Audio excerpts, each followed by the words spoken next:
I'm Rebecca Bowring. Welcome to Tech 24. Coming up in the programme, cough up and look big with the latest in payment technology. Square, the service that allows anyone to accept a credit card, proves a cash cow. Could Facebook's virtual currency give PayPal a run for its money? Plus, secure microbanking via your mobile phone.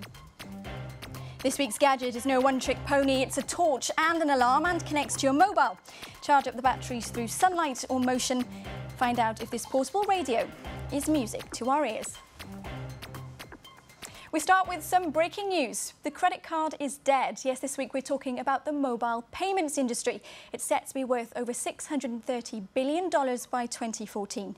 This red-hot tech trend will soon see us buying everything from groceries to bus tickets via our mobile phone. And one of the main ways to pay hinges around near-field communication technology. To decipher that for us, Eric OLANDER from France24.com joins me in the studio.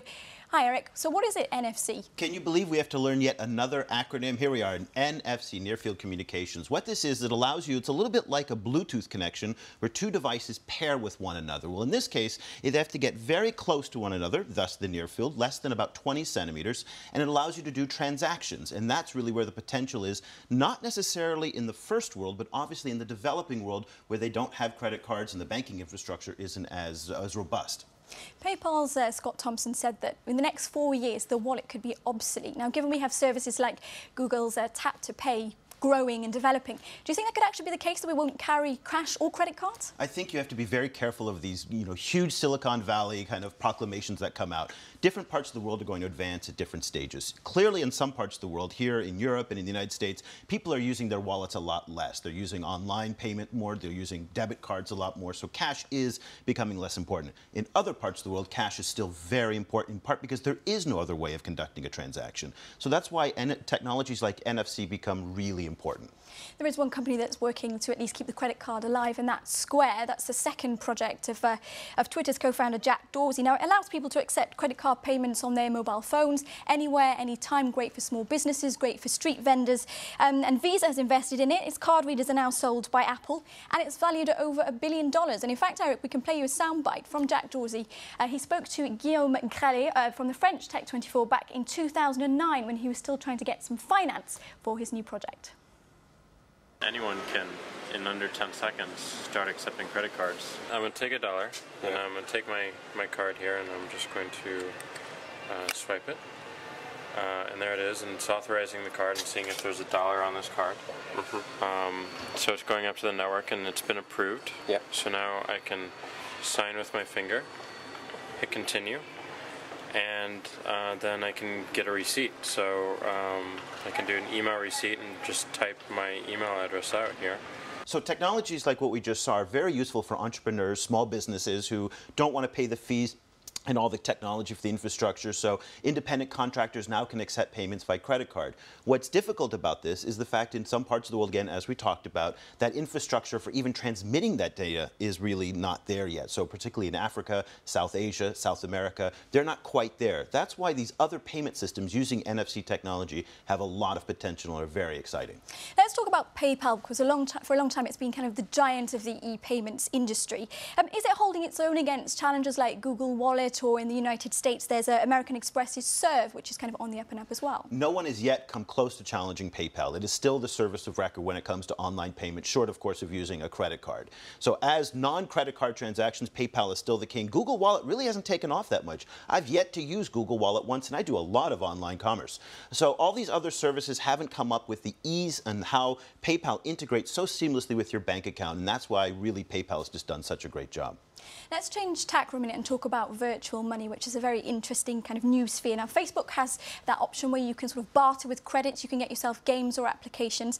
And I understand there's also a virtual currency called Bitcoin. How do these things work? Well, what you do is you actually, Zynga, again, Rovio, and all these other Angry Bird kind of games, they're all using virtual currencies that if you want to buy, a new farm device or you want to buy something, that's for games. What you do is you give money to Rovio, you give money to the companies, and then they give you these goods that are virtual, and they're not really goods. And this is why it's hard for people who don't play these games to find any utility in it. But if you're in the games and if you're in these marketplaces which are transacting with virtual currency, it's very, very exciting. Now, the problem is, though, is that it's hard to grow this market outside of, say, a platform like Facebook or in China, Renren, these big social networking sites. So one of the questions that's come up is how useful it will be offline. And that's really when you see these NFC technologies and PayPal as well. They combine on and offline together. So virtual currencies are good for what they do, but they are limited.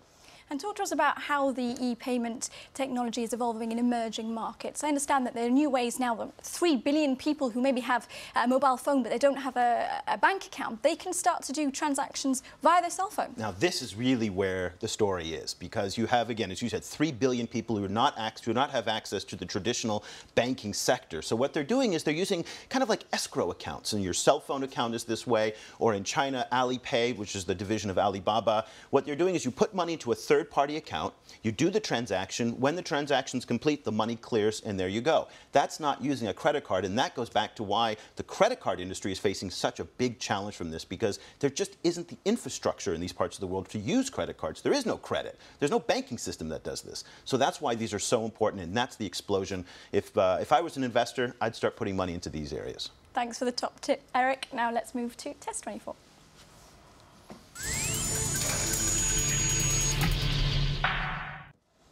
So let's size up our gadget of the week. It's a bit like a Swiss Army knife.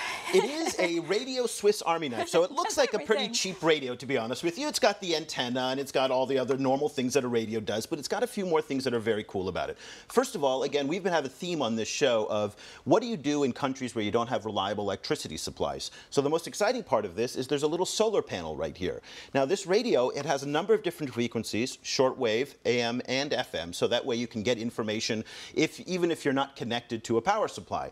If there's no sun or it's in the middle of the night, you can pull out this little crank and you're off and going, and you can crank it up. Now, the most exciting part of this, and this is what I like the best, is it can also power on a USB connection from your computer, and you can also power your mobile phone. And so that's really neat. So it acts as a charger in its own right. It acts as a charger. Now, fun little thing, it's got a little flashlight that's right here, so you can, in the middle of the night, again, if you don't have steady power supplies, a little flashlight actually can help.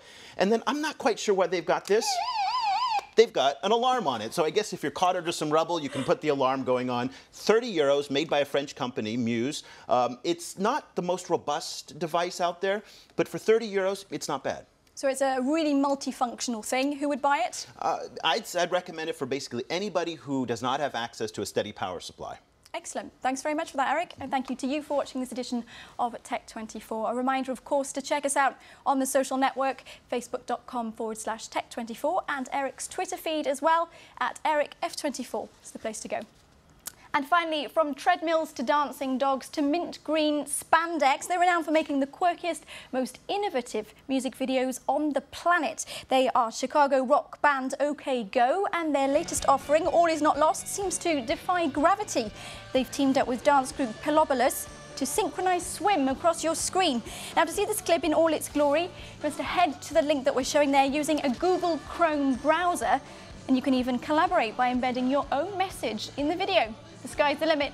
See you again next week here on Tech 24.